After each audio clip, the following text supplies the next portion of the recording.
Hello, gore horrors and fellow dadates. I'm Brendan, and welcome to our life in horror.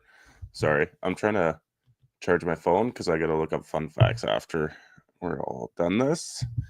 Hi, we're doing an episode on Gremlins versus Gremlins 2: The New Batch, and I am joined this week with a longtime friend, Beau. Oh, hey, how's it going? Good. How are you?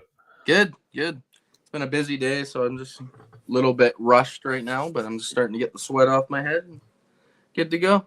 That's good. You had an early family Christmas. Yes, we did actually. Yeah, the biggest reason was that we had everybody here that we wanted here. Like my daughter's boyfriend was down for the weekend, so I was like, let's just do it. Like we'll do it now. Timing's all working out good, so we did it. Yeah, we did our Christmas today. It was fun. Freaking epic. I'll probably have another like little Christmas on actual Christmas. Yep. But I'll probably get everybody a couple more gifts, surprise gifts that they don't know about just for Christmas morning. But yeah, we did our big celebration today. And so my house is chaos. Like the reason why I'm looking around because everything is just all around me. Everything on this side of the camera looks like a tornado went through my house. Not used to it. It's overwhelming. Do you want to talk about your channel real quick to the chat, and then I'll hop over and say hi to everybody that's in there. Yeah, sure. Yeah, it's Critic After Dark. Mostly right here on our Life in Horrors channel. Like I think I do more videos with you than I do by myself. So. But hey, that's the way I like it. And yeah, but on my own channel, I'm not gonna probably be posting anything until the new year. It's just been so busy this year around Christmas. Usually I'll be honest, usually I skip a lot of the Christmas dues and I'm kind of a loner on Christmas. But this year I've decided to try and participate, so my anxiety levels have been higher than normal and I've just been preoccupied. But in the new year I'm gonna start doing some deep dives on the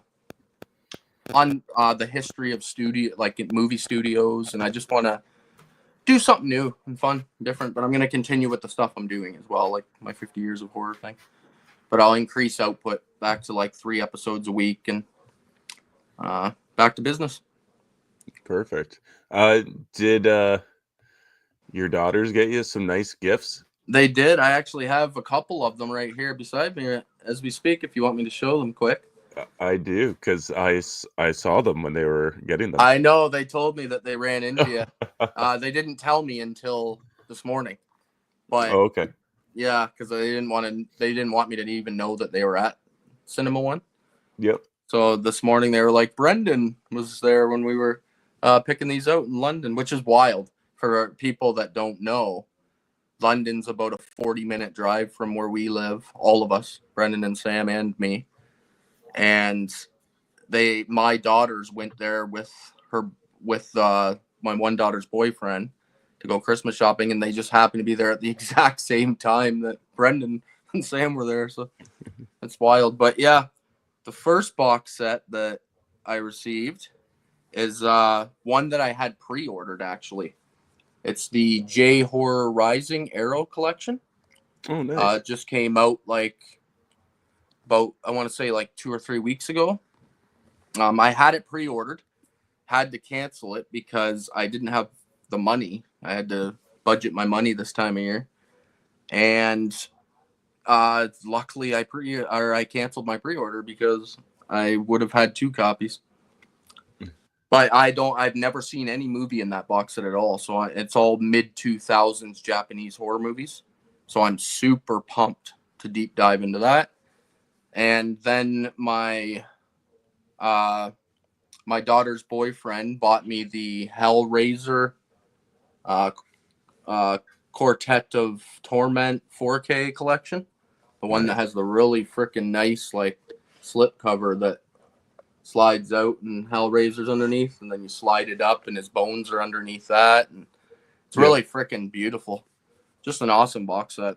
And then I got a whole bunch more. I got Trick or Treat on 4K. I got the Wreck collection from Scream Factory. Oh, nice. A whole bunch of movies as well. It's just freaking spoiled this year. It was ridiculous. Couldn't believe it. Then some Nice. of the gifts I bought too were I kind of for myself. Like I pass them off as gifts for my daughters, but I just really wanted them. Yeah. Like I bought the PlayStation VR 2 and Oh, I pass it off as a gift for them. But we're all playing it as one big happy family. And it's pretty freaking cool, man. It's the first time I ever put a VR headset on my head, and it's trippy. yeah. It's freaking wild. I couldn't even believe how beautiful. The game I was playing was Resident Evil 4, Okay. and the entire game is playable front to back in VR. And I was at a part where you're just walking through the forest, and honest to God, it felt like I was walking through an actual forest. Like it's Yeah. so beautiful looking. I was like, whoa, like this is wild. So yeah, that's all I've really done. I haven't played much because everybody else is playing it. So, but I'll get to it eventually. So yeah, That's it's been a cool. good one. It's been good. I've been having lots of fun. But I'm tired Awesome. out. Like my eyes are probably even more dark than they normally are. But get some good sleep tonight. Yeah, that's okay, man. Like I was telling you before we hopped on, I'm like, we only get asked a few times a year to work a Saturday. So I said yes. And then I was like, okay, it's just gonna be a half day. It's gonna be no problem. We're gonna be done around 12:30, 1 o'clock. We didn't get done until fucking like 3:30. I'm like, holy fuck, we just worked a whole day with only one fucking break in between. I'm like, this is Yeah. just bullshit. I just want to get the fuck out of here. So Yeah. I'm also just fucking exhausted. We'll muscle our way through this. I Yeah. also picked up some merch from my Yes. number one fans here, Our Life in Horror. Thank you so much. It looks great. Yeah, it does. It's really nice, beautiful too, and it the material's actually really nice. Like you never know what you're gonna get, right? Yeah. Like that's why I kept my order small. I just bought me a sweater and my wife a sweater. She got the slashers and sleeves in like a really nice purple, Mhm. and it looks excellent as well. They're both awesome. So now that I know the quality's good, I'll probably order some more stuff off there soon. Yeah. I know Sam runs the site and I don't even know anything really much about it. But can you change like the black lettering too? Or no? I don't think you have an option on the lettering. Okay. I think Like if you're gonna get the Our Life in Horror, I believe this is the way it looks on all the sweaters. You can only pick the colors, but there's about 25 to 30 colors to choose from. Like the list was really big. Yeah, I bought it because I just want to represent everywhere I go now. I don't leave the house much, but hey, I might be a little bit of a commercial for you once in a while. thank you so much. Sam also says that the sweater looks great. She is in the chat. Thank you. I'm gonna say hello to the chat real quick. We got Ryan Swayze up in here as Hey, Ryan. always. He also put your link up Thank you so in the much. chat. We got Gene in here. Hello, Gene. Hello. And let's see. Nope. Looks like Bruce just growled at you on the TV. Oh, really? Apparently. You think I'm at your house, probably? Yeah, she's got us on the big screen upstairs. She says, yeah, they get super excited every time I swing by your house. They're just going bananas. oh, I know. It's the same when anybody comes home. Like when I get home too today, they were just fucking losing it because Sam was baking all day. So I'm sure they didn't get too much attention. So like the dad's home now, so let's fucking lose our minds and go nuts. And I'm like, no, I'm tired. Let's relax. I know it's a hard line to walk through sometimes when you're exhausted and I've yelled at the dog before, like, get down. And then afterwards I feel bad because he's just excited to see me. It's like I'm just miserable because in the moment. Yeah. But yeah. I made sure they got some good cuddle times afterwards. I had a couple hours just to kind of just relax and digest. So you picked this category. You picked this versus. Let's before we get into any I don't have too many categories, but I do have a few. All right. But before we get into anything, why?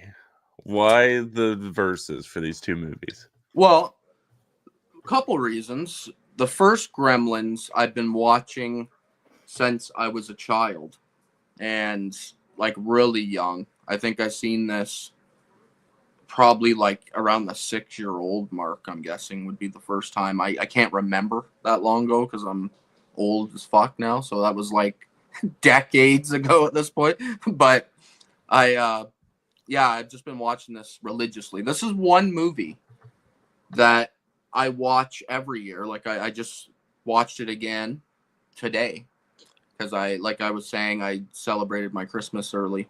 So this is a religious Christmas movie for me. And I watched it today, and that's another reason why I picked it, because I knew we were doing the podcast on the day I was going to be doing my Christmas. So I was like, all right, well, that works out perfect. And then the second reason is that I've never seen Gremlins 2. And it's been on my watch list for, oh man, probably a couple decades at this point, 20 years. And for some reason, I've just never put it in, and I've owned it. But around this time of year, I always watch the first Gremlins, and then I'm good. Like I'm good with that. So I never get to the second one. But yeah, I'm glad that we did it because it put a smile on my face. I enjoyed the second one way more than I ever thought I would.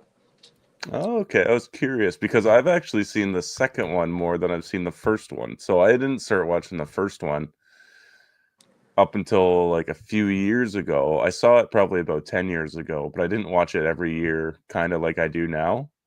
But the second one I watched as a kid so much. Like I probably wore out that fucking rental, as a kid.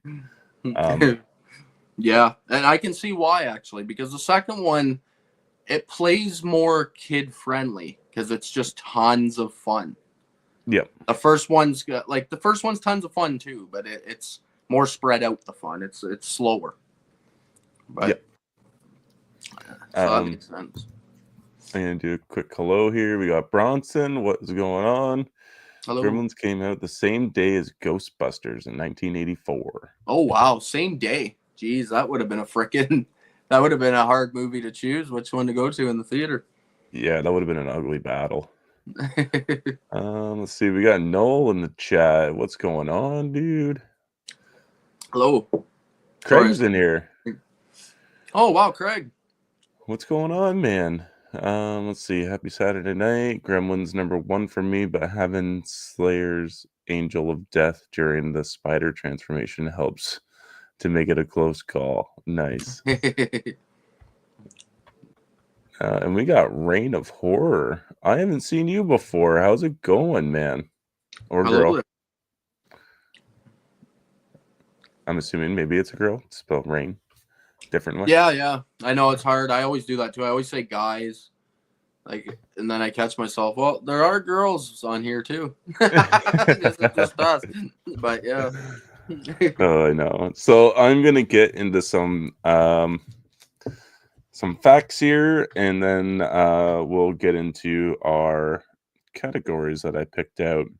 Sure, sounds good. I didn't really prepare much, so I'm just gonna put it off the top of my head. But I did watch both movies today, so it's pretty fresh. Yeah, I watched. Dude, I'm in the same boat. I have been just we're trying so hard to get the 5th floor done of this apartment building, so we can have 2 weeks off for Christmas. Nice. So it's just been fucking every day. It's just been a disaster, and I've just been exhausted. I watched Gremlins on Sunday, and then I watched Gremlins 2 on Monday. All right, well, that's not too far off. No, yeah. So I did get them in, which is the important part. Yeah, exactly. I know every time I talk to you, you're at work, so I can imagine how tired you're. Yeah. But let's see here. Gremlins was released on June 8th, 1984. Let's see, there's an overview here, which is a gadget salesman is looking for a special gift for his son and finds one at a store in Chinatown. The shopkeeper is reluctant to sell him the Mogwai, but sells it to him with the warning to never expose him to bright light, water, or feed after midnight. All of this happens and the result of a game of gremlins that decide to tear up the town on Christmas Eve. Let me see. This is an IMDb rating of 7.3 out of 10 and an 86 on Rotten Tomatoes. This is starring Zach Galligan as Billy, Phoebe Cates as Kate. Now, I'm going to leave out the ensemble cast until later because it is in my categories. So I'll get to them later on. All right. And then we'll do a quick little description of Gremlins 2, and it's a lot shorter. The Gremlins are back, and this time they've taken control of New York City media moguls high-tech skyscraper. This has a 6.4 on IMDb, and I am not seeing a Doesn't even have Rotten Tomatoes. Yeah, I'm on two different sites, so I can just kind of flip back and forth. Yeah. So my tabs aren't too great, but both are directed by Joe Dante, who's a fantastic director. This one also stars Zach Galligan returning as Billy and Phoebe Cates as Kate, both returning. Also, I guess I'll say this for both of them as well. Howie Mandel does the voice for Gizmo. Yeah. Yeah, I didn't get a release date for that either. Maybe I can. The second one, I don't know the exact day, but I'm pretty sure it's 1990. Let's see. Yes, June 5th, 1990. It has a budget of $50 million. And, ooh, ouch. It's gross. It's US box office gross. Box office and Canada was $41 million. So it did not earn its money back. It's close. That's close. But yeah, it's crazy, a $50 million budget for Gremlins 2, but hey, it is what it is. I can feel the money. It feels like money on it. It's all on the screen, like every penny. That's right. Totally agreed. Like I said, this was a first time watch for me for number 2. So I'm still kind of, and it was just like a couple hours ago, so it's still kind of developing. My opinion of it's still developing in my mind as we're speaking. But all right. Well, let's get into your general thoughts on the original Gremlins. Well, spoiler free, general. To me, this is a childhood favorite. It's in my top 50 movies ever made. I have recently started trying to create a list of my top movies of all time, because in the new year I kind of want to do an episode on that. And so far, Gremlins is in my top 50. It hasn't been bumped out. So for me, this is an absolute must watch. I think it's got everything. The credits, opening theme song that they play throughout both movies, absolutely love it. It sticks in my head for days afterwards. Yeah. I won't even hum it because you probably get flagged on YouTube if you do. But it's catchy as shit. It's just got a super adorable but yet ugly ass character. Like, it's so perfect. I don't know, like, it's a perfect blend of children's horror mixed with Christmas. I don't know. I think it's an almost perfect movie. It does exactly what it needs to. It's a great movie to show your kids. I've been watching this with my daughters since they were born, because I watch it every year at Christmas. So they don't remember from they're born, but from whatever age they would remember from is the age they remember this movie. So they both love it.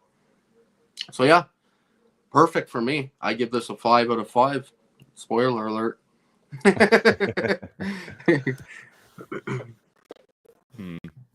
I like this movie, of course. I love, like you said about like Gizmo. He's adorable, yet on the close-ups, it's super disgusting because he's always wet. Like, he's got that dog nose kind of syndrome, but it's his whole like lips and nose and everything. Like it always looks like it's covered in mucus. So he's, Yeah. he is adorable, but he's gross at the same time. And um, the the casting characters are really great in this, and I love the small town feel. Yep. Me too.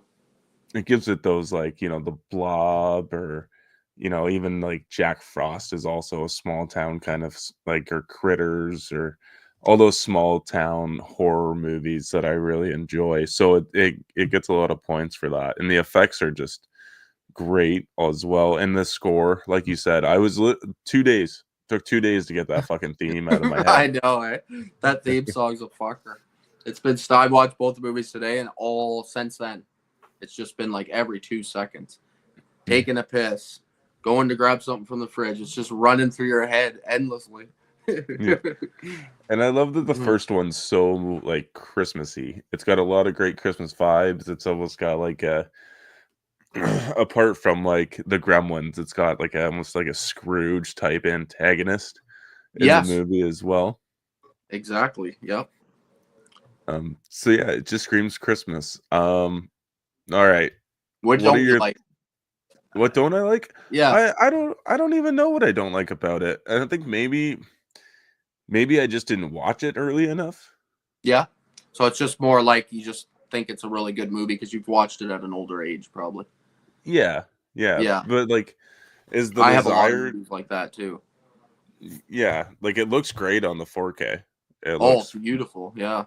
the opening title cards, like the vibrancy of the title is just insane. It looks great. But is it like a movie I don't mind skipping, you know, doing every other year? Yeah. Yeah. Yeah. A lot of these kind of movies are nostalgic. Like it's the same with like things like Ghostbusters, stuff like that. I know tons of people. These '80s movies, like when you talk to people around our age and even a bit older and a bit younger, it's like it's just certain movies are some people's absolute diehard favorites, and I'm just like it's good, but it's not great. And then, but yeah, but I understand, right? Like I understand Yeah. where they're coming from. When you watch something at a young age, it's almost unbeatable. It's crazy. Like when your nostalgic movies, it doesn't matter if the greatest movie ever came out right now. It probably won't beat my childhood nostalgic movies, even though it's probably better. But Yeah. it just won't. But yeah, it's fun. I always find that thought fascinating, just how nostalgia plays such a heavy role in things that are on all of our, like everyone has a list of their favorite movies of all time. I love Yeah, it. I totally agree. Um, More curiously, what are your like non-spoiler like thoughts on Gremlins 2 watching it for the first time? uh, I did not know what to expect. I had seen a couple clips from a couple documentaries I've seen throughout my life, so I knew a little bit of information on it. I knew that Joe Dante, the director, did not want to make a Gremlins 2. I knew that little tidbit of information, and it took them years, the studio harassing him for years before he finally did it.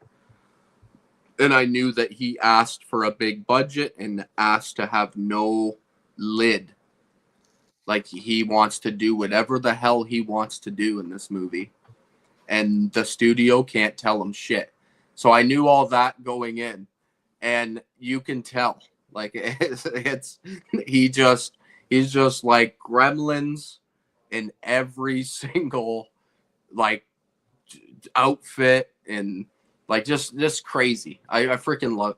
I actually love this. And to be honest, if I watched this one when I was a kid and not Gremlins, I would say that this movie is better than Gremlins. But because I just have that nostalgia, the first one is just so legendary with me. But this movie it's fun. It's just a ton of fun right from the get-go. There's a little bit of slowness in the first half hour of the movie, but after that, it's balls to the wall, man. Fucking Hulk Hogan, my favorite childhood wrestler, pops in for a cameo in this. It's just fucking ridiculous. Man, I enjoyed it. I was laughing my ass off all morning. Freaking loved it. Yeah, And the song was right back stuck in my head again immediately because they do it in this one throughout the whole movie, and they do little, like, they use it in different ways too. Like, it isn't just the same sound. You know what I mean? In movies where they just kind of do, it's like the Halloween theme. They do it slower paced and then faster paced in different areas of the movie. But yeah, I loved it. I would also, it's hard, man. I would also probably give this movie a 5 out of 5 again, because I could turn this on again probably later tonight and still get some good laughs out of it and have a fun time. It's freaking nuts. The adult humor in the second one is a lot. Oh yeah, there's tons. Like, I won't get into spoilers yet too deep on the story, but there's some moments that are totally like made for adults. There's actually a moment where the gremlins some of them are dying, and it's kind of creepy. Like, I was actually kind of like, well, this went dark there for a minute. it's kind of creepy, but it was weird. The first movie has that weird. The first movie has that weird dark moment in it too, which we'll talk about in a little bit, I'm sure. Yep. I'm actually glad you liked it. I wasn't sure how you're gonna feel about it because it is so tonally different and it's just way out there. In the fact that I can't even say. Yeah. Just everything is different. There's a lot of convenience, suspension of disbelief in the second one, like a lot more than in the first one. It's the second one's also like incredibly meta. Yes. This was like it's doing meta before other things like Scream and all those. Yeah, Scream, New Nightmare, like I think New Nightmare was 93, right? Or something like that. It's after 90, I know that. Yeah, so it's pretty wild how drastically like in your face with the meta it was. Which I like. It's very different. I think it's exactly what a sequel should do with a movie like this. Because when you have a masterpiece like I'm not saying Gremlins is a masterpiece for everybody, but when you have a movie that is a masterpiece for a lot of people and you try to do it better than the first one, I think almost 100% of the time you're going to fail. So the idea to let's just go fucking batshit crazy. Anybody that liked Gremlins, we're going to give them so much Gremlins that by the time they leave, they're done. Like, they never need to see another Gremlin doing anything ever again because you've seen it all in this movie. It's fucking wild. I thought it was cool, man. The Bride. Oh, don't even get me started on The Bride. I love that one. Actually, Craig has made some good points here. Yeah, let's hear what Craig has to say because he said he liked it too. Yeah, I'm gonna slide through some of them. Phoebe Cates is the reason to have both of them in your regular cycle, especially around the holidays. Gremlins 1 is definitely more of the Christmas movie. Christopher Lee is the scientist, and part 2 is some of the, he's splitting it up. Some of the greatest casting. Oh, fuck yeah. Showing his age, but he saw Gremlins opening weekends at the theater. Oh, nice. Wow. Lucky bastard. Let's see. Sam posed a question in the chat. Which one do you guys prefer? Gremlins 1 or 2? And let's see. Craig back up here again. Gremlins 1 for me, better out of the 2 for a lot of what Beau said. Nostalgia. It was big for me. The toys when they came out, the cereal, it was another pop culture phenomenon, but 2 never came close. Well, it definitely didn't make its budget back. No. And I get that too. It's hard. It's hard to live up to those originals. Yeah, it is. And especially after coming out so long after the first one. Yeah, because you would think that the hype, right? The hype would be starting to really fade 6 years after the original's release. So to throw $50 million at a number 2, the studio probably knew they were going to lose money, I would assume. Like, I don't know what executives would have been there like, oh yeah, this is going to make 5 times its money back. But hey, you never know. It could have. Like it could Yeah. have hit a new audience and just exploded into phenomenon again, but it Yeah. didn't. I'm gonna say hi to Nadia. What's going on? And we'll get into our first category, which Okay. is the plot. Sounds good. The plot. We'll Oh go man. Gremlins first. We'll do Gremlins first, and then we'll do a quick discussion on 2, and we'll just do it each that way. All right. Yeah, we'll do them both separately. Where do I even begin? Are you gonna? We're not gonna like describe the plot, right? We're gonna assume people have seen it. You can mix it in too if you want, like All however you right. feel. Sam hasn't seen Gremlins too. Okay. Okay. Even Ryan Swayze here, he says he prefers Gremlins, but needs to give part 2 a rewatch. He doesn't remember much from it. Yeah, for sure, do it because I honestly, like, I didn't know, I had never seen it, so and it just kind of shocked me. Like, fuck, it's so hard. Like, the reason why I keep like my mind keeps wandering when we're talking is because earlier I was like making a list of all my greatest horror movie sequels of all time. I was just sitting there and I'm like, I'm bored, so I was just on Letterboxd and I'm like putting all my horror movie sequels in a list and stuff. And this one was right there at the top. And I couldn't find stuff to beat it. I'm like, So yeah, it ended up definitely give it a rewatch. I keep getting sidetracked, but yeah, that was my response to your question. Give it a rewatch. Love to hear what you think the next time I come on. As far as the plot goes for the first movie, I think it's excellent. I think it's almost genius level for plots because it's just so it does such a good job at like weaving in the Christmas season. His dad is late, needs to get home for Christmas, give his son a gift. He buys him a quick present, basically. It ends up giving you the plot of the whole movie. Like it's pretty wild. There is like I find it a little. This has annoyed me since I was a kid. The whole feed them after midnight thing has always irritated me because it's always after midnight. They don't specify whether it's like 12 till 6 a.m.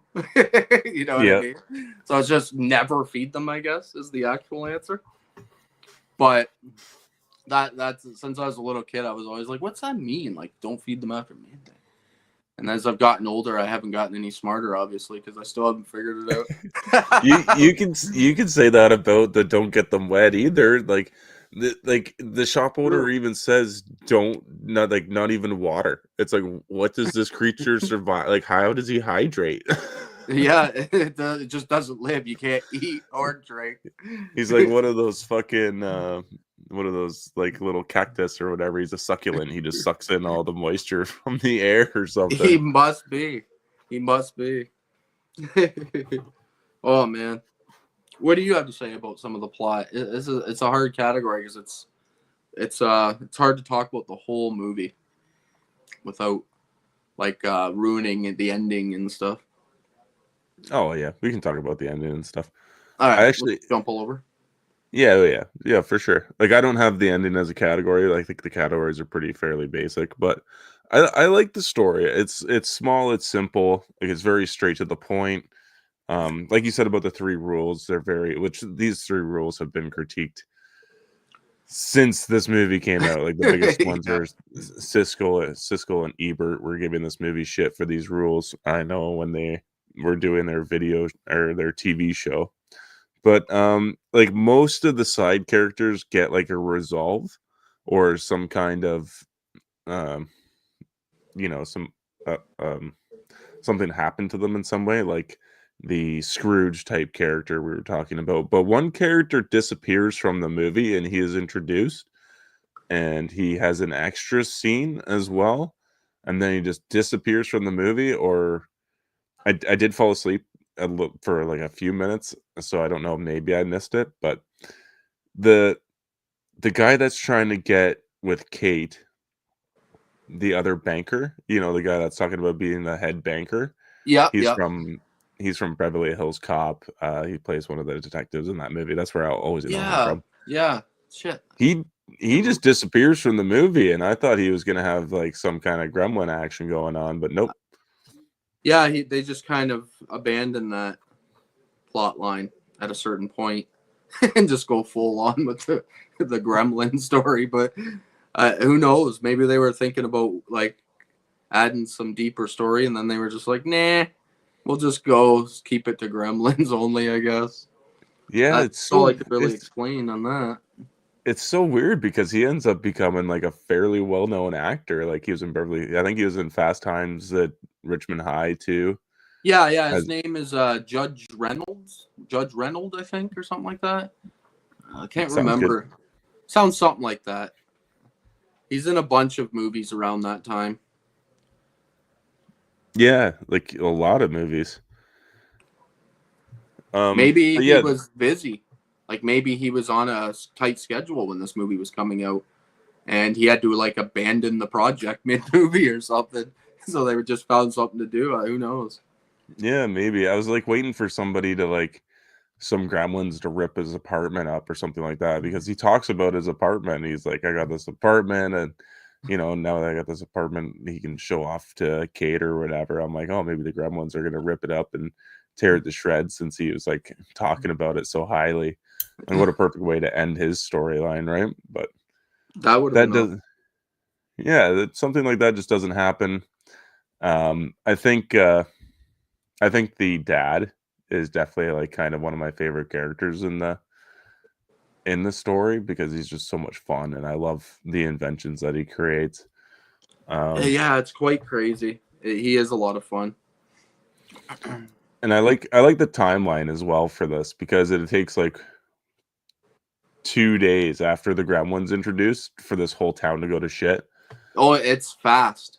It's just like soon as its shit starts hitting the fan, it's the whole town's invaded Yeah. very quickly.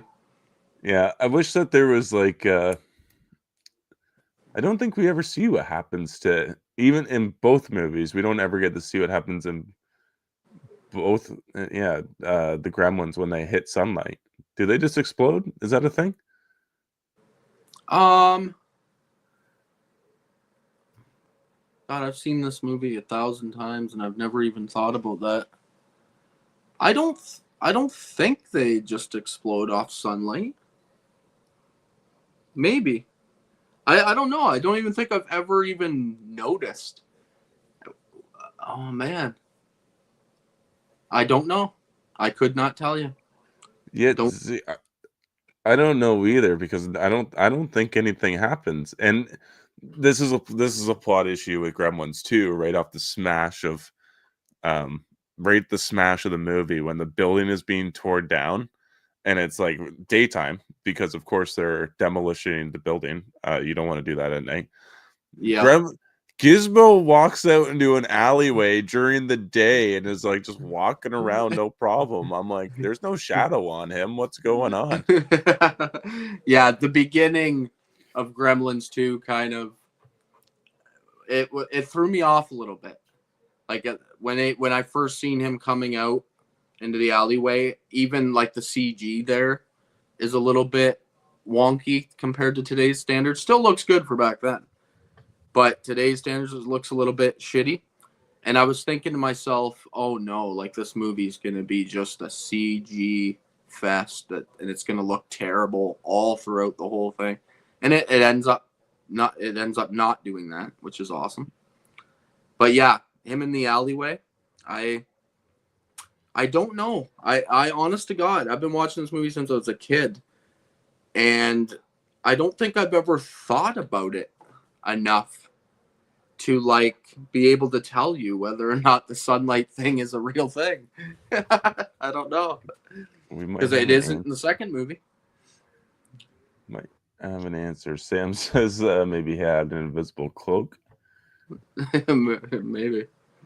And then Craig says sunlight makes them melt. Stripe melts at the end of the first one with Gizmo pulling the blinds cord. Yeah, that's what I was thinking. But I mean, in the second movie, they kind of bypass that. Is it can Gizmo be hurt by the sun, or is it just the ones that spawn off of Gizmo? Maybe Gizmo can do the sunlight. Gizmo doesn't like sunlight either because he always goes bright light. Yes, yeah. Huh. I guess they. It might I just be a see. plot point that they're hoping the kids watching aren't noticing. They're like, and I didn't, obviously, because I've never even thought about this until you just brought it up. Certain spots where it should have killed them and didn't. Yeah. I think I'm starting to remember the ending because he's in like the fountain, like in the toy store. Stripe is trying to get to the fountain to repopulate, and they stop him there. Yeah, that's another thing too. Up until this year, I didn't even know that the bad one's name was Stripe. When I grew up, I used to think that his name was Spike. Okay. I remember calling him Spike for years and years and years, and then just recently got corrected on that false knowledge I had my whole life. I mean, you're not too far off. Yeah. I don't know why I always got Spike. Weird. But maybe it's because of what he looks like or something. But I don't know. I think maybe Throw that out there. Yeah, because there's like a Stripe character-esque too in the second movie. He's also got a strike. Maybe he's Spike. Maybe. Because the Gremlins in that one all have kind of like spiked mohawks and like huge they do. Dorsal fins almost. Yeah, they're like almost a different breed. Especially at the very beginning. This is random, but we got a random question for Ryan. What is going on? He asks, did we hear about the Clayface movie being produced by Mike Flanagan? It's being written by Mike Flanagan. Written. And I'm going to have a real dumb moment. Clayface. I'm trying to figure out what I know a Clayface from and if I'm supposed to know this character. The only thing I know is like a Batman villain named Clayface. Is that what it's based on? Yep. Yes? Oh, wow. That would be cool because Clayface is an amazing Batman villain. And it's being written by Mike Flanagan. Jeez. See, this is brand new news to me. So I'm like trying to process it. I'm totally down for that. Me too. I'm pretty excited too to see where James Gunn takes this new DCEU. Me too. The only thing I'm not excited about this new DCEU is the fact that the DCAU is going to be interconnected as well. It just seems like there's too much going on, and I feel like that's the problem with what Disney and Marvel have as well. There's just you got to watch too much in order to get everything. Yes, I wish that's my exact same complaint. I wish that he scrapped everybody and everything and just started right over. That's his plan. Yeah, but just with nobody because he's also bringing in back Jason Momoa, I believe, is returning as Aquaman for future DC Universe projects. Oh, wow. I think I'm not 100% positive because things keep changing in the info structure for this future DC universe. But regardless of negativity, I am somebody who absolutely loves the Guardians of the Galaxy movies. So in James Gunn, I love his style of comedy. I think that when he jumped over and did the Suicide Squad and fixed the disaster of the first one, I love that second version. I thought it was really funny, well made, just fun. And I'm down for just fun. I would love the Batman movies to stay nice and dark and horror and R-rated. Like, not R-rated, doesn't have to be R-rated, but you know what I mean. Just nice and dark. And because all of Batman's villains are all dark as fuck. So that needs to stay dark. Like, Batman better not be wearing like a yellow jumpsuit and with stripes all over it. Well, his Batman's going to be Batman the Brave and the Bold, so I don't think it's going to be quite as gritty as, say, who's the new one? Yeah, Pattinson, Robert Pattinson. Pattinson. Yeah, as his Batman will be, but his Pattinson's Batman is still going to continue, but be a part of a different universe.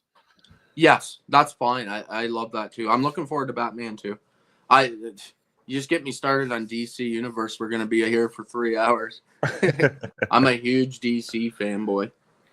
I always wish that their movies can live up to the 2010s Marvel movies, and they haven't for me.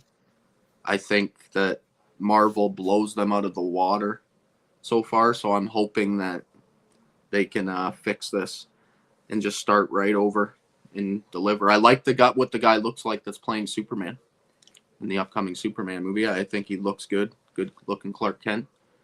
Mm-hmm. Big manly jaw. Oh yeah, you got to have that chin. You do.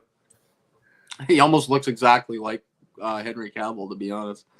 He does. Oh yeah, everybody calls him the Wish Henry Cavill. Yeah, wish person. Yeah. That's funny actually. Anyways, but yes, I'm excited. I'm excited for anything going forward. Clayface is a cool villain. From the few comics I've read him in. Me too. Ryan apologizes for the derail, but that's okay. Oh, you don't I have to was be sorry. It's my fault. Whenever something pops up, I'm like, oh man, now I need to talk about this for 20 minutes. I get I know sucked in. they casted the voice of Clayface too, and I cannot remember who it is for the life of me. I can picture what he looks like, but I can't picture who he is. He was Tucker from Tucker and Dale versus Evil. Oh, okay. Yeah, I don't Yeah. know his name, but I know exactly who you're thinking.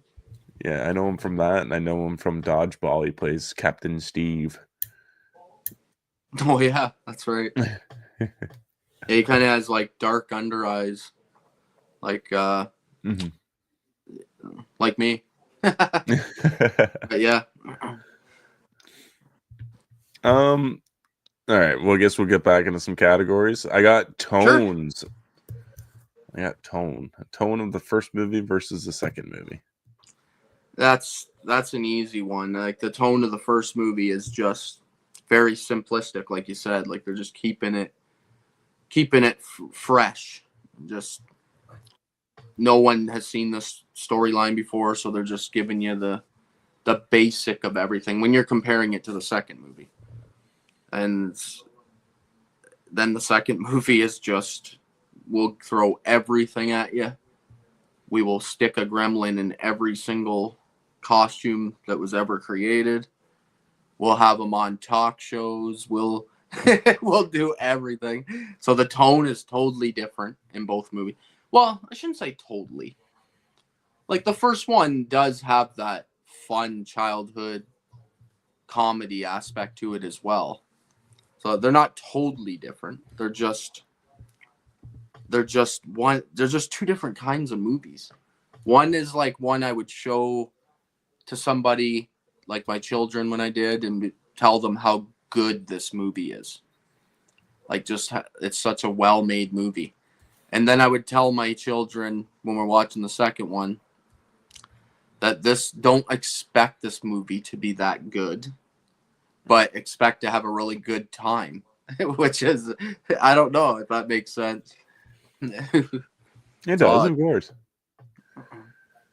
I agree, man. Like the first movie's tone is pretty consistent throughout the whole thing, and then you kind of get the gremlins are like caricatures of people like around like the bars and stuff like that. So they're throwing in a little bit of this humor, almost I'm gonna say cartoony humor because that's basically what it is. But Definitely. then when we hit the second movie and it starts out cartoony and then it pretty well doesn't let go for the rest of the film. Like it's right from the opening credits when they're doing the Bugs Bunny and Daffy Duck. Yeah, I was like, am I really watching this movie? Like, did I put the wrong disc in? Like, this is what it makes you think of for like a few moments, and I'm like, what the fuck is happening? And then it gets into the movie, and I'm like, oh, okay. I'm like, they just got me. Yeah, I was the same when I first turned it on this morning. I was like, what the hell is this? I thought it was a commercial at the beginning. Yeah. Like they were just doing an ad for like Bugs Bunny because it was WB. But nope, it's part of the actual movie. It's cool. And you get so many references in the second movie compared to the first one. Like you get them in the first movie, but like, you know, you get the flasher, and then there's the smoker, there's the jazz playing one, or like the, you know, the gremlin that's like deep in thought in the bar. Yeah. And then in the second one, you just get all these crazy ass gremlins. Everything. Oh boy. Dracula. Like they do everything basically. Like it's crazy. There's so much happening in some scenes with different gremlins that it's hard to even pinpoint them. Like I need to give this another watch in the near future and just like try to find if there's any tidbits in the backgrounds and stuff instead of always looking at the ones that they're getting you to focus on. There's probably some hidden ones in the backgrounds that are like dressed up to look like famous people around that time and stuff. Well, probably. I love the British one that's on the talk show. Yep. It's just ridiculous. He was definitely like my standout, and me always remembering that growing up. That and some of the other creature gremlins, which we'll talk about in effects, because they look so insanely well. Sure. But yeah, like, you know, the bat flies through the wall and it leaves the Batman symbol. Yep. I seen that. I was like, okay. Like everything. I was giggling constantly. It's a constant giggle throughout the whole movie, basically. Yeah. And it never truly, even when they try to hit that dark tone, they're like, no, we don't need to do this. Like with Kate's story about the 4th of July or whatever she tries to start, like she did in the first movie with The Christmas. first movie, her story is fucking ridiculous, but yes. And this one, they look like they're gonna do it again, and then they're just like, nah. I was kind of hoping they would, because I'm kind of curious about what the story was about. Yeah, no kidding. I remember, like, I didn't really remember that story a lot from the first movie until I was older and watching it, because obviously I just didn't comprehend it when I was really young. But when the first time I just remember the first time I watched it, and it finally like clued into me, like my brain finally switched, and I understood how dark and silly that story is that she tells the first movie. And I don't know, just another thing I love about the freaking movie. It's crazy. Yeah. It's go on forever. I always forget about that too, and then it always just kind of comes out of left field. It's dad's getting stuck down the chimney at Christmas time, and it's just super dark, and just, I'm like, this movie was already kind of like, I don't know, dark in a way, but like, what the fuck just It happened? feels like forced darkness. Yeah. Like we're just gonna put this in here just to like make it more of a horror movie so that people don't complain. I don't know. It's funny. Yeah. Let's hit the comments here real quick. Greg's got something.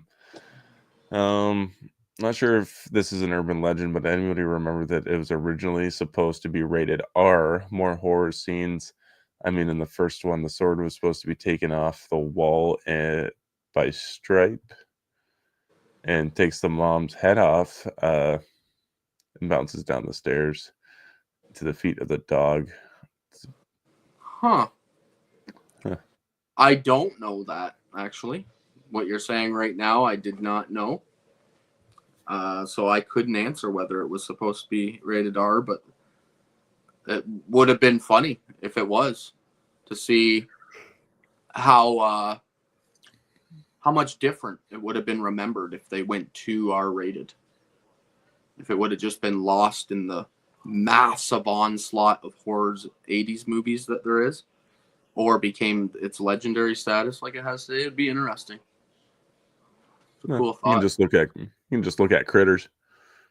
Yes, Critters. Yeah, Critters, like the first Critters is rated R, right? I believe so, yeah. Yeah, because there's quite a bit of blood in there, which I also love, the Critters franchise. We'll do that a different day. Don't even get me started on those. I haven't seen him in a while. I don't even think I showed Sam those movies yet because I I showed her. Oh, it was Leprechaun. That's in the the one house kind of family dealing with this creature. So Yeah, it's a lot Sam like is Leprechaun. Sam is not. I think is Billy Zane in the first Critters. I don't know why I'm going off Yes, on a he is. tangent. Yep. Yeah, He's the okay. boyfriend that shows up. Yeah, that's what I thought. A young Billy Zane. Yeah. Huh. I'm gonna run a quick commercial here. Ferrero Rocher chocolates. They're so good. Oh, I haven't even had one yet this year. Sam just did all the baking, so like I got so much chocolate and candies and like there's so many cookies upstairs. I know. I've gained like probably at least 5 pounds just today. I think to get back to you, Craig, I think there is a version of Gremlins that was supposed to be rated R. I feel like this is a movie because it's presented by Steven Spielberg and it feels like a Steven Spielberg movie. This is kind of in that weird time where Steven Spielberg was like producing and directing at the same time and making all those movies seem like he directed them. Yeah, like Poltergeist. Yeah. Is another famous example of that.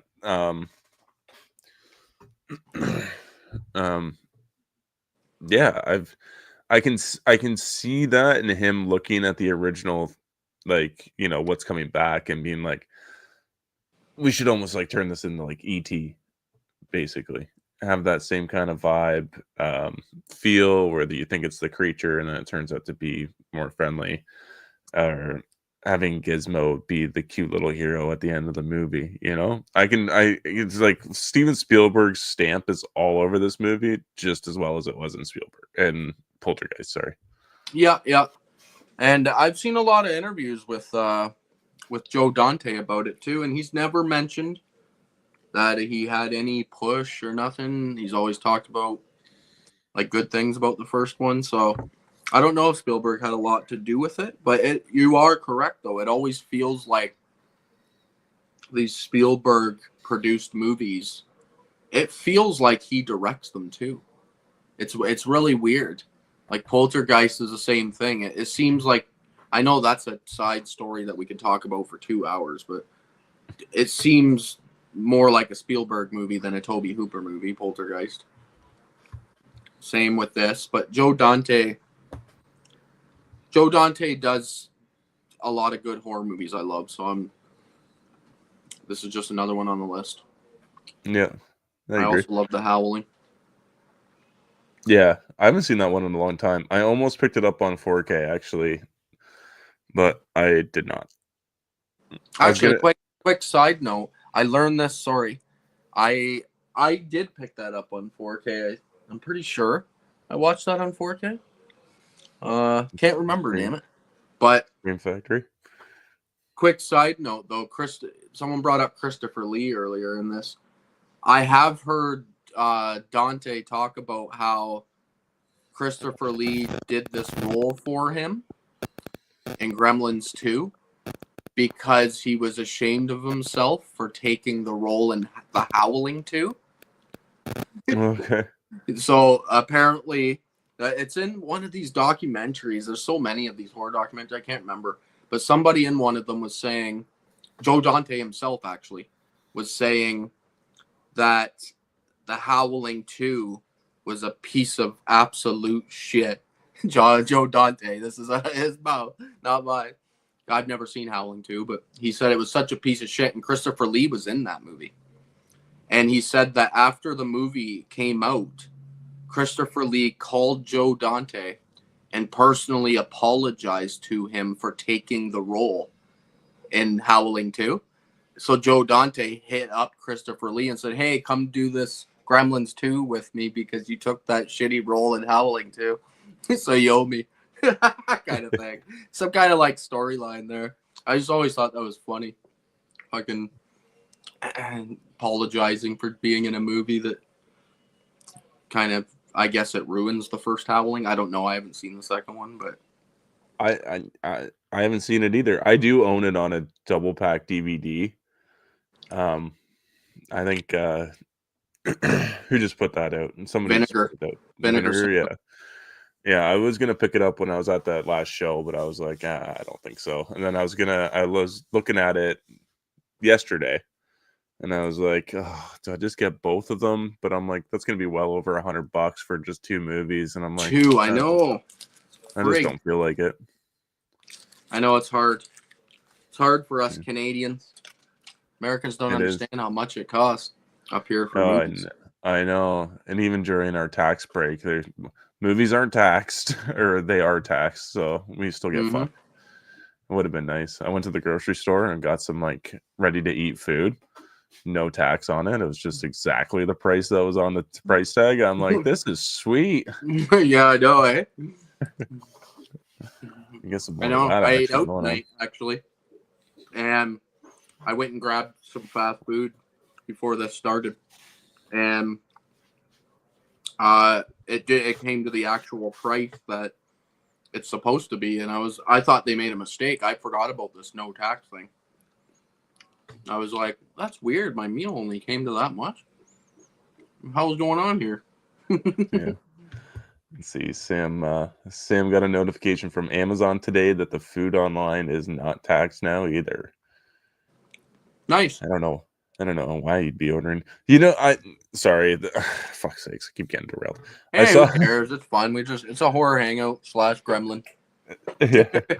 I saw somebody compare Costco sushi to Amazon ordered sushi, and the Amazon sushi looked better. Really?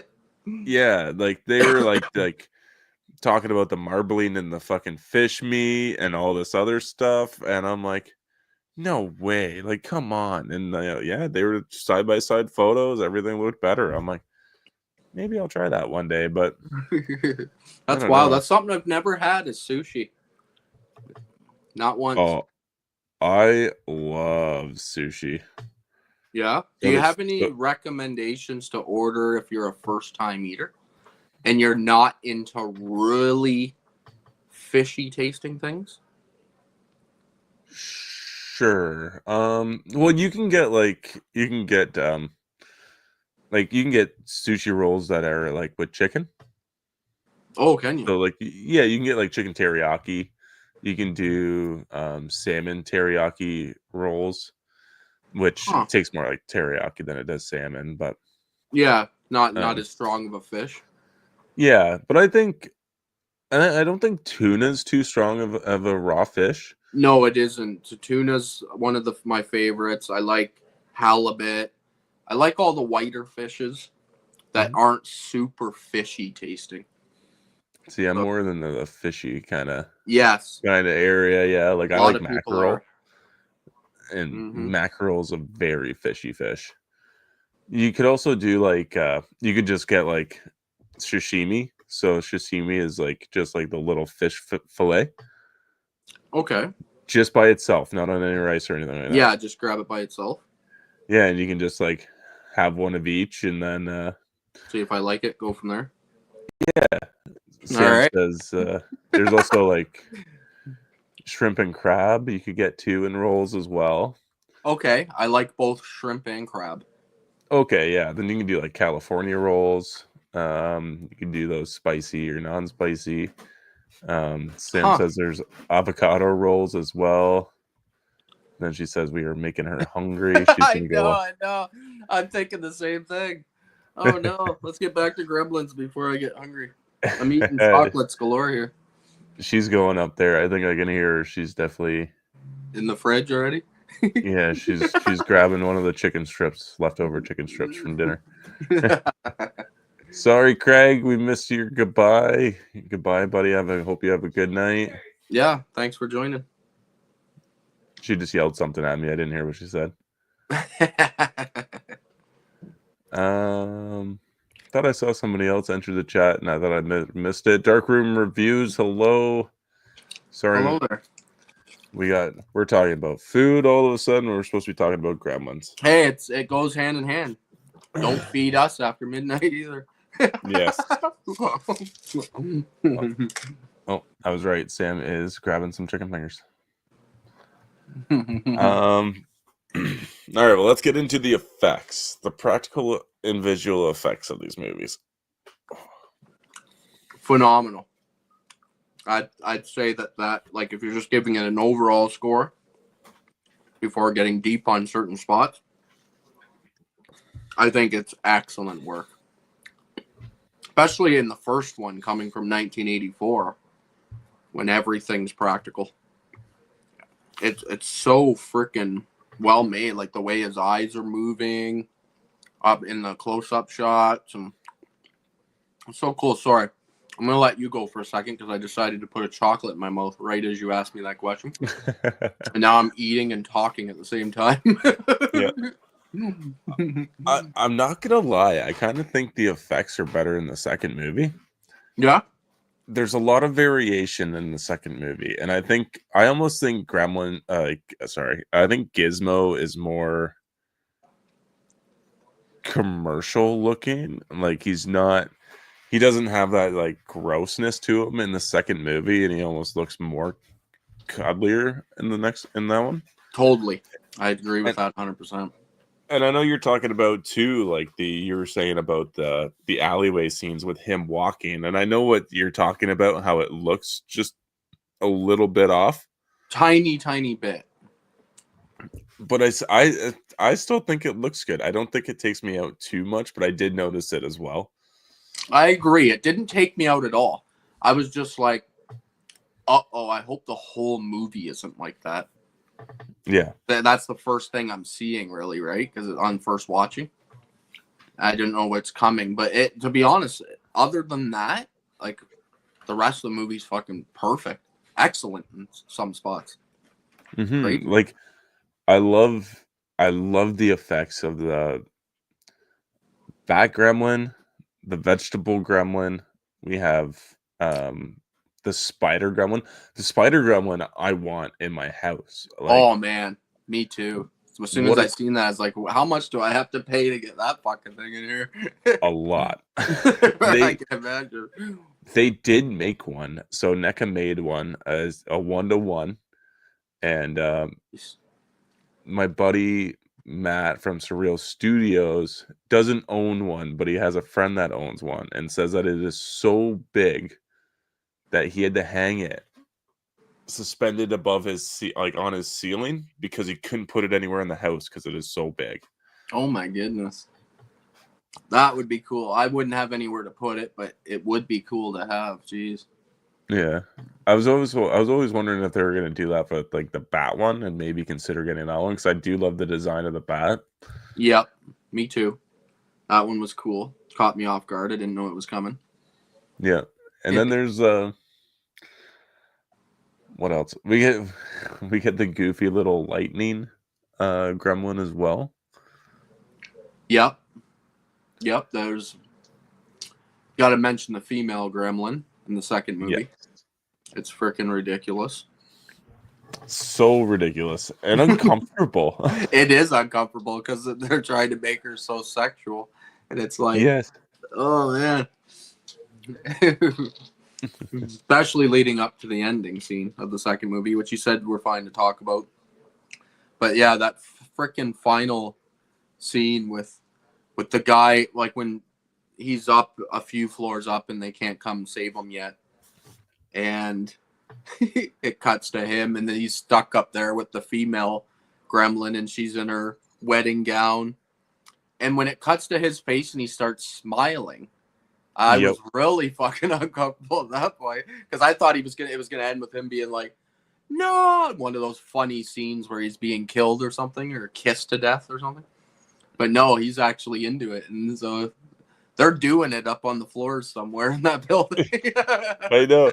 He's like giving this well, you know, yeah, right. Yeah, sure. And it's like, oh no, and then it's like, yeah, it's like, what are you thinking, man? And it's like close-ups of the lips like the puckered up lips. It's like, oh my god, Just coming closer to the camera, smooching. Yeah. I loved it though. I was laughing, uncomfortable. Thought it was all over the place, that section. Yeah.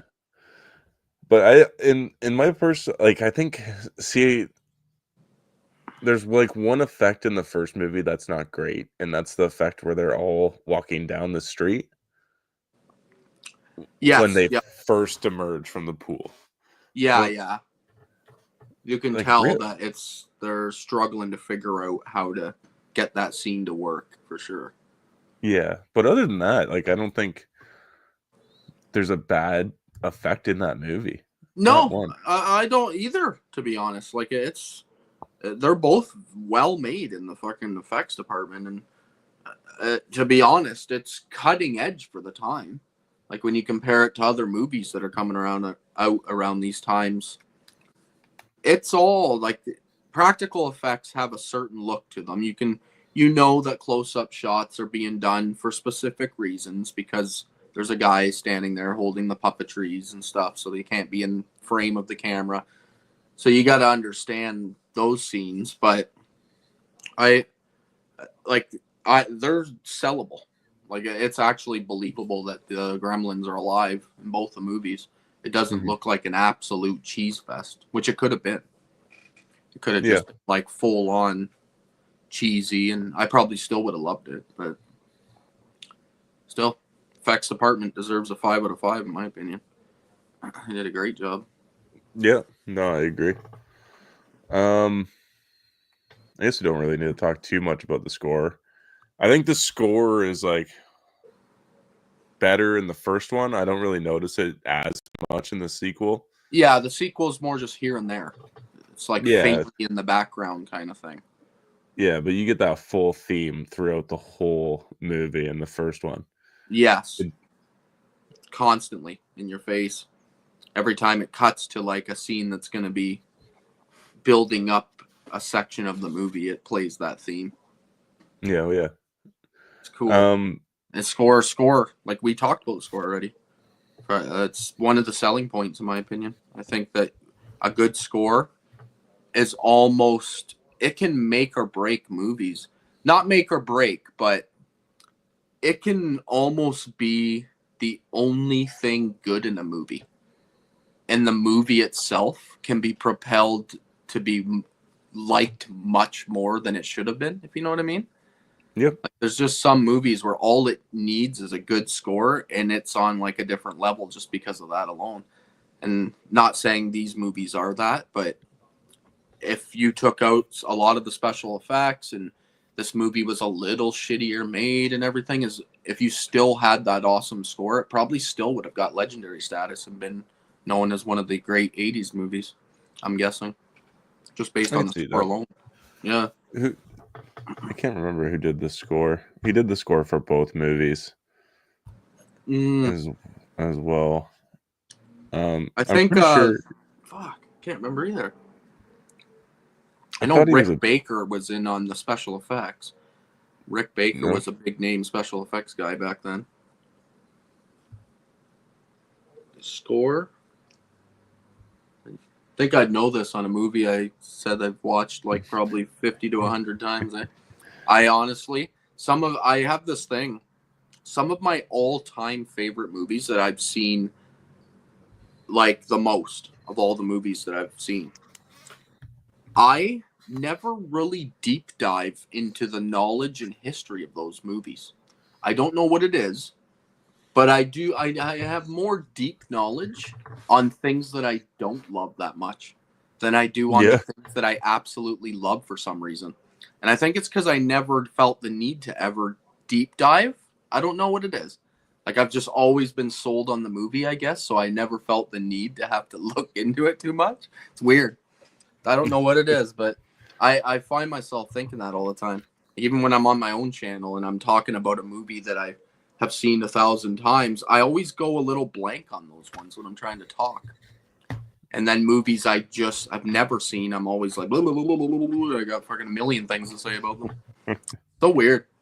I think you just don't want to ruin the mystery of what's behind. I guess. going behind the scenes. Yeah, the nostalgia's good enough. Don't need to know anything else. I guess that must be what it is. The music is by Jerry Goldsmith. Jerry Goldsmith. I don't think I know that name. I know he didn't even pop up on the IMDb or anything. All right. Maybe he'll pop up on. I didn't look him up, but he didn't pop up in the score either. Maybe he just got lucky. One hit wonder. I think no, it's a pretty recognizable name. I just can't remember what else he's done. Yeah. But let's move on to the ensemble cast because I think Jeez. I think that's a good category here. And I was like, when I was watching the movie, both movies, I was like, oh, we should definitely do a category on that. So in the first movie, we had Corey Feldman playing Pete. Now we have Dick Miller in both films. Yeah. We Hoyt Axton playing Billy's dad.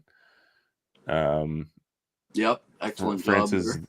Frances Lee McCain playing Lynn. That's Billy's mom. Who plays the grandma in the first one? She Yeah, deserves look, an Oscar. look, see, I didn't even know this. Jonathan Banks plays one of the detectives. He's incredibly young. He plays. He's in Breaking Bad. Huh. Yeah, like he's huge in Breaking Bad. We have Jackie Joseph as the quote unquote what do I call her? Scrooge. We have Judge Reinhold as Gerald. What else did we have in here? I feel like there was more.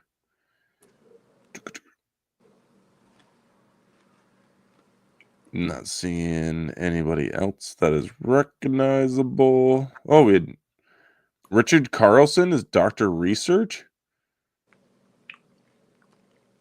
Dude's from he's from Creature from the Black Lagoon. There's no way he's in this movie. Oh wow. Okay. Yeah, he died in 1977. He must have been in one of the movies playing on the screen. Oh, that's right. A few of those. That's right. Creature from Black Lagoon is on one of the TVs at one point. Oh, okay. Yeah, because I was like, what the fuck?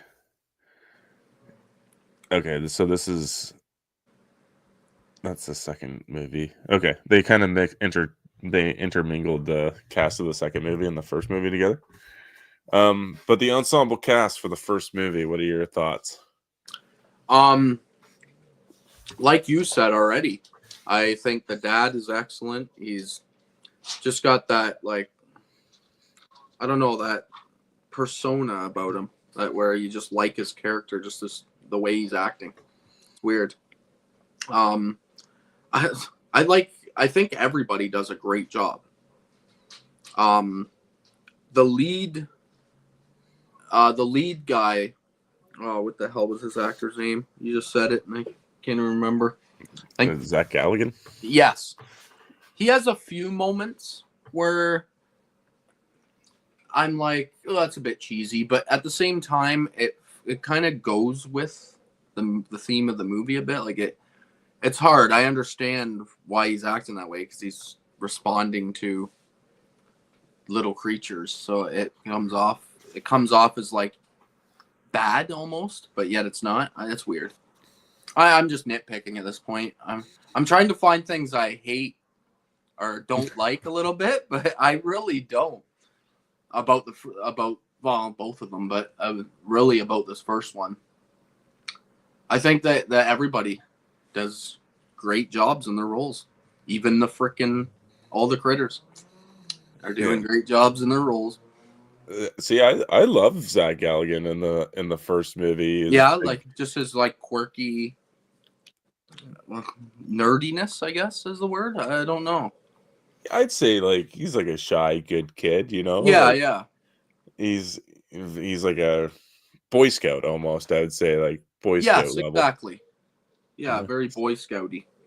Yeah, so I really like that. And yeah, like Corey Feldman is another character in this movie that kind of comes in and disappears halfway through the movie. He does get a scene with the Gremlins. I'll give him that because he is taking him out with a slingshot. Yep. Yeah, he was probably just tapped to come in and get a scene in, and because like he's another really busy actor at this time. Oh yeah, incredibly busy. I also love. I like Dick Miller a lot in this movie with him just talking about how all the foreign cars have gremlins in them and stuff like that, and like everything foreign has a gremlin in it, and then all of a sudden there's actually gremlins in it. But actually, the gremlins were in the American-made vehicle that he owned. Yes. That's some good little jokes going on there. Yeah. Political commentary jokes. Oh man, it's tough. I think everybody does good. Like obviously, Craig earlier was talking about how Phoebe Cates helped sell the movies. At this time, she was at the prime of her career. Yes. I don't think I've seen her in much else after the 80s, to be honest. I think she kind of retired from acting after, like, this Gremlins 2 might be her last movie I ever seen her in, I think. I don't think I ever seen her in anything later than that, so. And she goes all the way back to Fast Times at Ridgemont High. Yeah, I'm not seeing too much either from after the 80s. A little bit. There's something. See, she was in a movie in Surface in 1997. I think she did quit. She must have quit acting at some point. Yeah, she probably retired from it. Yeah, But, the last movie. Oh, she was in something in 2017 called Gremlin. huh. She was in a movie called Gremlin in 2017? Yeah. That's wild. That's what it says anyways. Yeah, she's not even in like the main cast, so maybe it's just like she's in a movie cameo or something. The movie looks straight to DVD, pretty rough looking. It actually looks foreign, maybe. Huh. That is wild. Yeah, 1990. She started in like 1980, ended in 1990, and she had a lot of fans, I'm guessing. I was too young to be in love with her as a teen or something, like a teen crush. I was a child, so I didn't have that, but I can definitely see that she was probably on a lot of teenage boys' walls. No, oh yeah. I've never even seen Fast Times at Richmond High. But you've seen the scene where she comes out of the pool. I have not actually. Oh, really? No, I think I've watched like a little bit of it where the main not the main guy, but like the guy that has the crush on her and has that scene. Yes, yeah. I've seen him at like a fast food store, and that's pretty much what I think I've seen from that movie. I think Sam puts it on every once in a while, but that's about it. Like Sam even is admitting that she had a crush on her. Nice. Yeah, she's pretty good looking at that time. That's for sure. Yeah. I won't go too deeply because I'll get smacked across the face once the podcast ends. But yeah, I actually just recently watched Fast Times for the first time as well. A few months ago. I didn't think it was as good as I was expecting that one to be. I had a lot of hype because it's just known as one of the funniest movies of all time. Fell a little short, but there's some legendary scenes in it. Yeah, like it's like I had the same feeling like with like movies like Dazed and Confused. Like I just never hit for me. Yeah. Not saying that's not a good movie, and I get it. For a lot of people, it's their coming of age high school movie that they're super bad. What about Super Bad? Is that one of your top ones?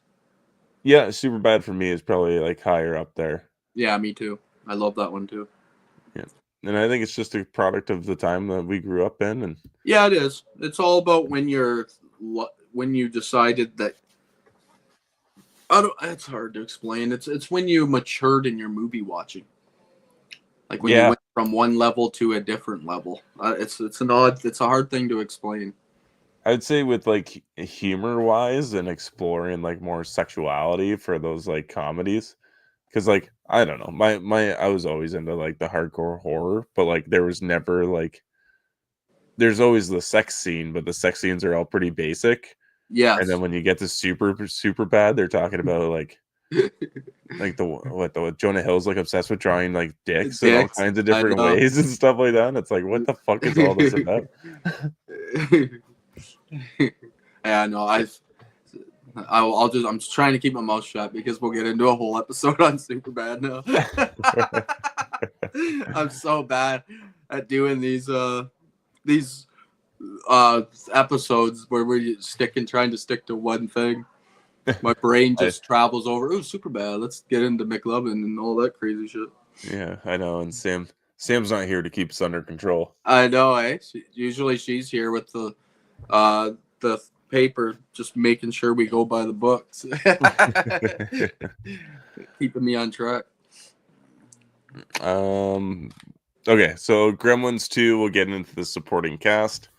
Yes, that's where we were. Yeah, so we got Christopher Lee. We got John Glover. You already brought up Hulk Hogan. Dick Miller's back. Yep. Robert Picardo.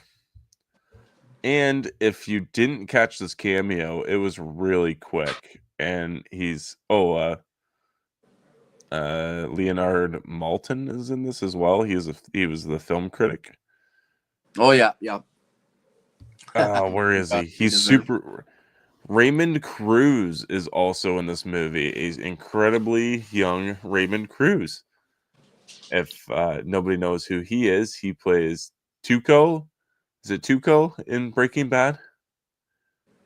Oh man, I think so. Yes. He's like the first kind of big drug dealer that they deal with. Yeah, the main antagonist. Just in like the first season or so. Yeah. Oh man, I haven't seen Breaking Bad. I watched that on television when it came out, and I've never watched it again. But Oh wow. yeah, I just watched it week by week. So I'm having a hard time placing them exactly, but I know who you're talking about in Gremlin. So yeah, it makes sense. Also, another Breaking Bad alumni is also in this movie. We have Dean Norris as SWAT Leader 1. SWAT Leader 1. Love that. I love those roles. It says Sylvester Stallone is in this movie, but he is just as a film cameo. He's Rambo in the TV that Gizmo loves. Yes, and he takes full inspiration from.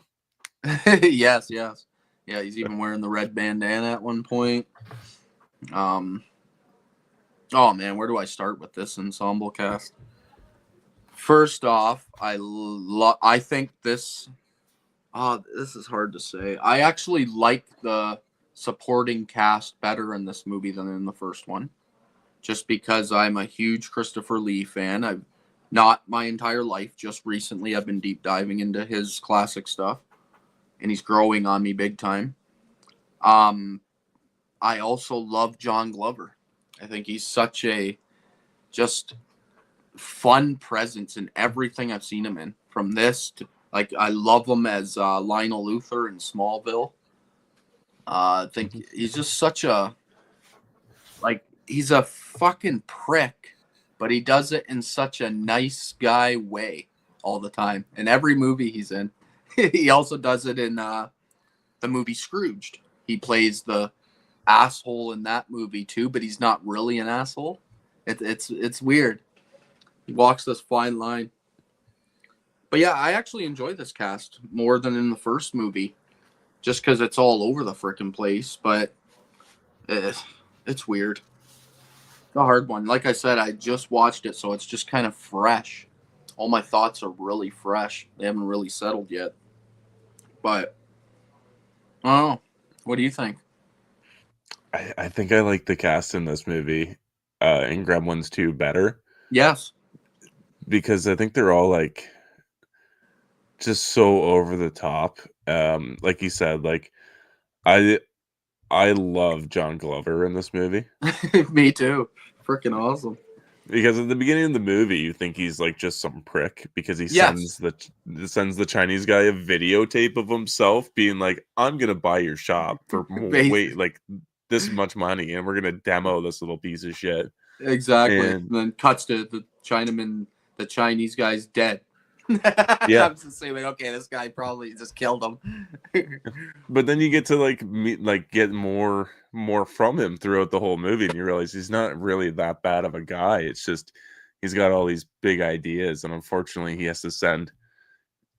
sends other people to do his work, but like those people aren't as pleasant as he is, or maybe not share his ideas and can't Yeah, come off the same way.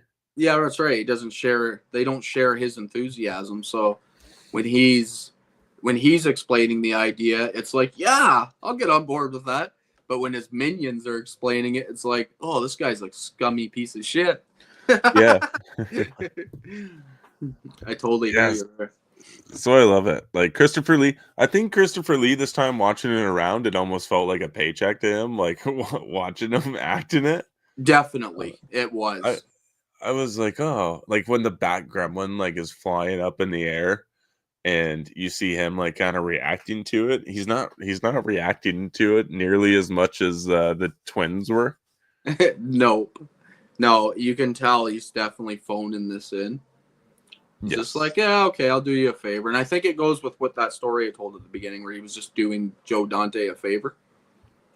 Yep. But yeah. His presence, he's got that voice, Christopher Lee. I think that's what's Yeah. been growing on me so much. Like his voice is so just like really manly and British. It's crazy. Did you know he was in a punk metal band? A punk metal band. I Or did like not know that. yes, I guess you can look it up and find it. But yeah. Jeez, that is why I'm totally looking that up when we're done. Yeah. That's Who freaking else? cool. We had Henry Gibson in this movie as well. Is like he's just a little guy on like he gets fired for taking in a smoke break, but I recognized him from The Burbs. Oh, Um, oh, jeez.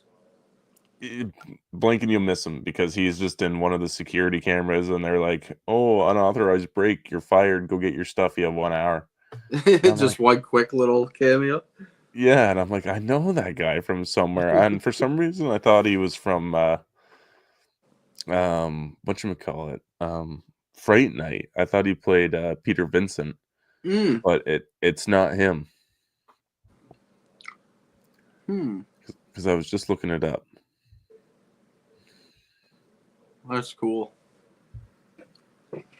Yeah, but for me, the second movie takes it. Like you even got like the guy that was given the first Gremlin shit in the second Gremlins movie, and Yes.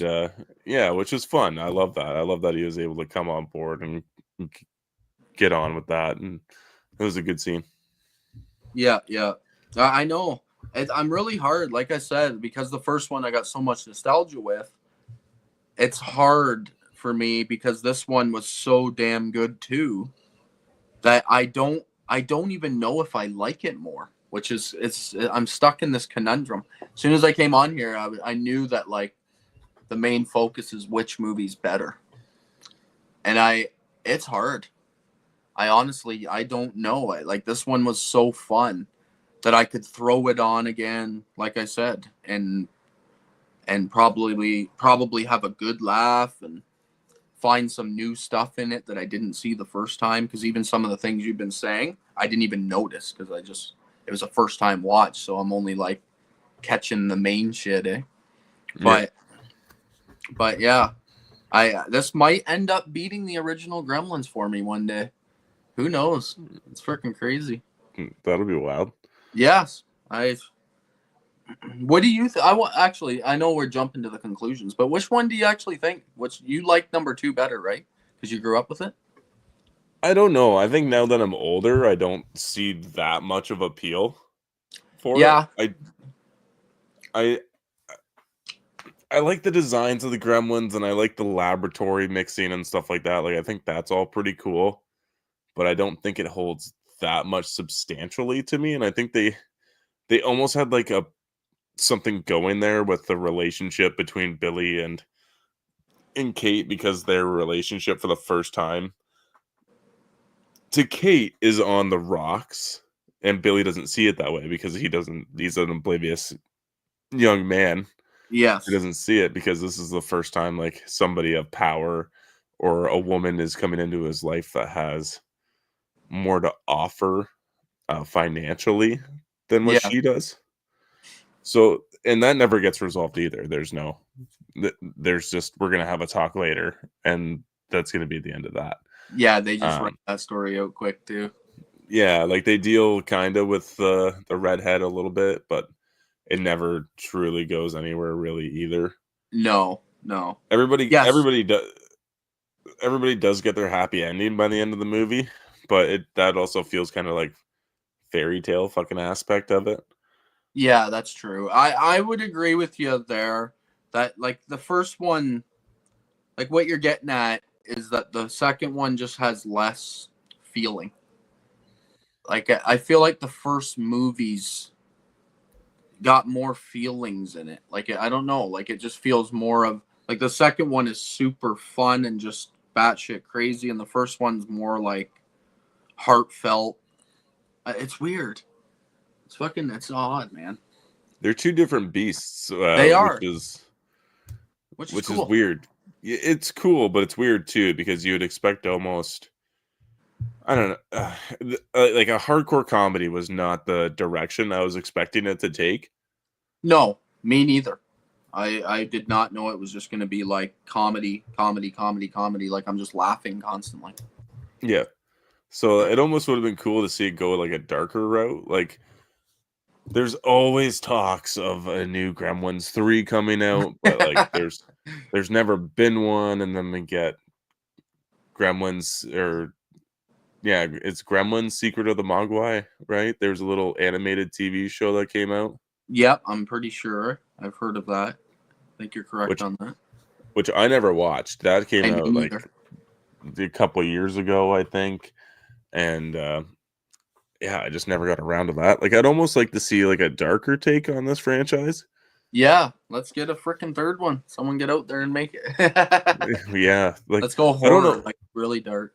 Yeah, like I like the idea that Craig was talking about earlier about having it like having some bloody scenes with these little gremlin creatures, because I think you could take it to that Critters level and do it better than Critters.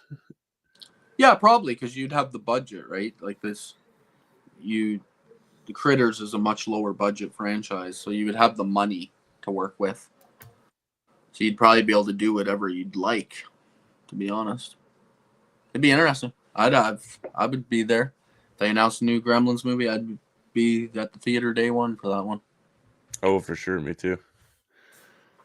Um, all right, that's all the categories I got. I didn't have too many more. Yeah, yeah. I figured we would be wrapping her up because it's really hard. I don't really know what else to say other than if you have not seen these two movies, you get out there and freaking watch them because they're both worthy. Like they're both classics. The first one especially is a classic. I would consider the second one a classic now, even though I've seen it once. Yeah, It's hard for me to justify a movie as one of my all-time faves if I've only seen it once, but we'll I'll get to future watchings and let you know in a couple of years whether it yeah. becomes a great. I am curious to see if this movie grows on you more or if it grows on you less. And I'm curious to see if the first Gremlins I start to enjoy more. Yeah, yeah, it's hard. You gotta. I don't know. Like it's nostalgia, I guess. I'll just keep it at that. Don't need to over explain it. If you've seen this when you were really young, it's probably one of your favorite movies of all time. If you've seen this in your 20s for the first time, you probably just thought, "Oh, this is a pretty good movie. This is cool. Pretty well made for the 80s."